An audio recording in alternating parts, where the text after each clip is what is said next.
First question is a really tough one. What's your name and where are you from? My name's Carey Marie, and I'm from Utah. Could you tell me how you became an Elvis fan? Yes. I had an uncle who died when I was 8 years old, and my daddy used to sing to me "How Great Thou Art" all the time to comfort me.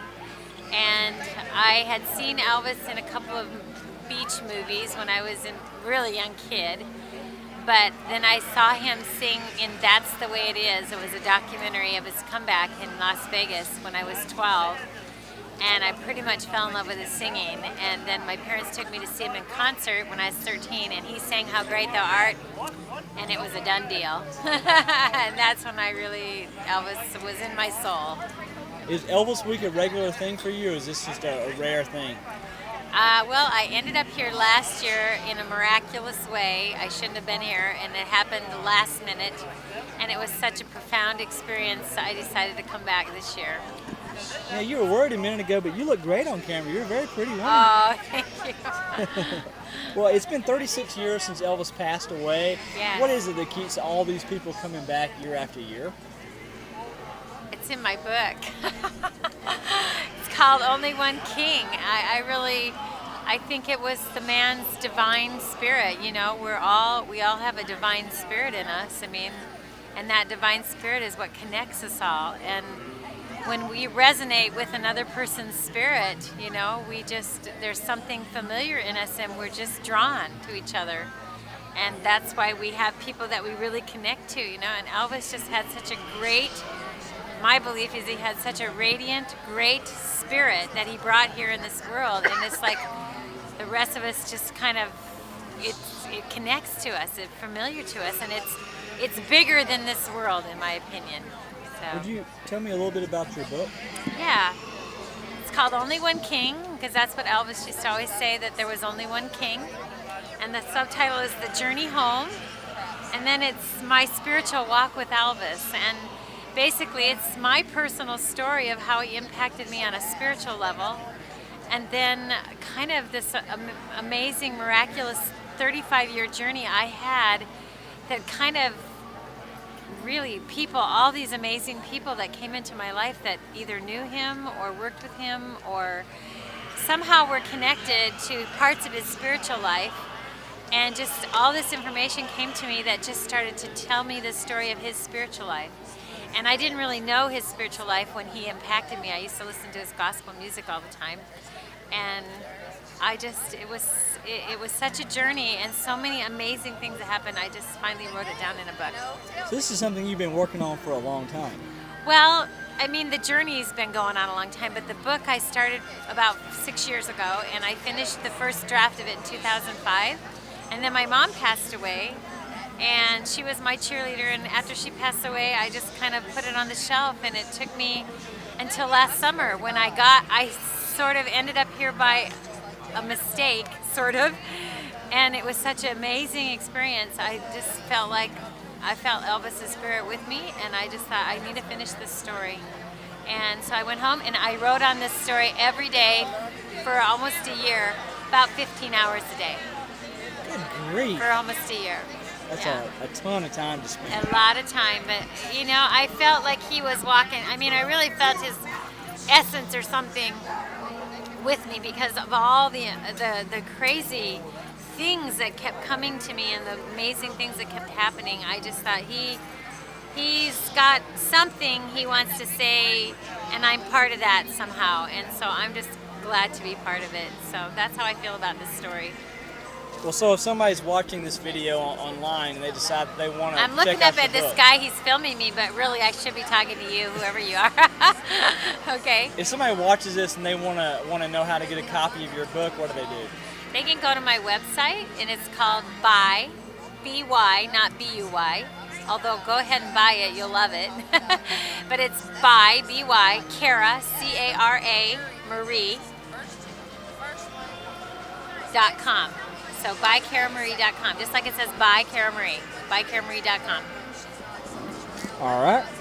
Is there a specific era of Elvis that you prefer, or is it just the gospel music Well, the gospel music was the thing that really, really got me connected to him. But, you know, I really loved the last 4 or 5 years of his music because, and that's part of the research in my story, he was so meticulous and so profoundly purposeful in the music he chose in those last few years of his life. And I talk a lot about how he felt on a ministry level. He said he felt his music, I have so many quotes from him in here, and he said that he felt his music was his ministry to the people. And so he became very painstaking about what he chose in those last years of his life because he lived the messages in those songs, and he felt that he could really pour that out to the people and impact them and help them with that music in their lives. And I really, really love those parts of his career. So, yeah. Well, now that you're touring with your book, what kind of reactions have you gotten so far? Well, you know, this book isn't for everybody. Not everybody is interested in Elvis's spiritual life. And actually, I'm a Latter-day Saint. I come from Utah, so I'm a Latter-day Saint, which most people know us as the Mormons. Mitt Romney, you know, he was the Mormon. And so one of the things I capture in this story that hasn't been captured in any other story is amongst all the religions and all the spiritual belief systems that Elvis really delved into and looked into seriously in so many ways, so many places, and so many different walks. One of the things he was very interested in was the Latter-day Saints, and I learned this as part of my journey. And because I'm a Latter-day Saint, that was really, really interesting to me, and it had such an impact on my personal life. And so, yeah, I just, you know, I think that it's personally, all the people who knew Elvis, I never knew Elvis, but I met a lot of people who did, and but the people who've written books on him, they've all touched little pieces on his spiritual life, but I've really, really, really tried to, in a very sober way and a very meditative way, take what I learned over all my journey and try to understand Elvis and where he was at in a spiritual way, in his soul, at the time he passed away. And so I think I have a unique little perspective, and I just feel like there's been something there helping me to kind of put this story together. And if people are interested in knowing that aspect of him and maybe seeing how the things he learned through his life and some of the beliefs he had, how it resonates with them, it might be a great story for them to read. I think that, yeah, I've had a lot of people interested, and other people, you know, just aren't into that part of life or in that part of him, but there's a lot of good information here. And I think the best part about it, one of the people who wrote on the back, the foreword is by one of the Osmond brothers, you know, the 1970s Osmond family, Donnie Marie Osmond. Well, Merrill Osmond was the lead singer of the Osmond brothers in the 70s, and he did the foreword on here, and their family is a big part of the journey.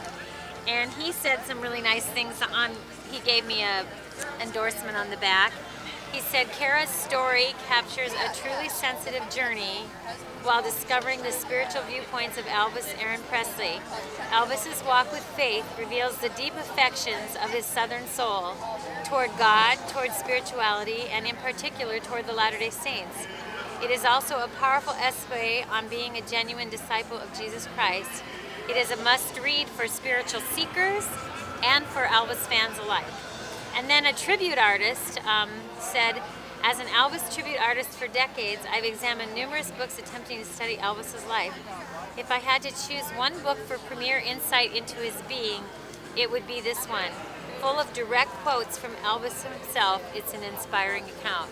So that's one of the things that happened to me when I did this story. I had a miraculous experience where in 1 minute, a huge amount of research that somebody had pieced together right after Elvis died and put in clippings in these books. A friend of mine obtained all of this at a garage sale, and I was telling him about this book about 7 years ago, and he couldn't believe it. He said, you've got to wait here, I have to show you something. And he brought this huge container full of all these clippings of research, and about 70% of that stuff that this person had gathered was about Elvis's spiritual life, and quotes tons of quotes that he had said himself about his own life and his own spiritual journey, and some very insightful things about him. And I had it all in my hands in a minute. I could have taken 10 years to find that, and I had it in my hands in a few minutes. That's just an example of the things that happened to me while I was writing this story. So many things happened. So I do feel like there's been something behind the movement of this story, because it just keeps coming. And I don't know. I believe there are helps we get, and maybe he's been a part of this. So maybe I gave him a voice he never had.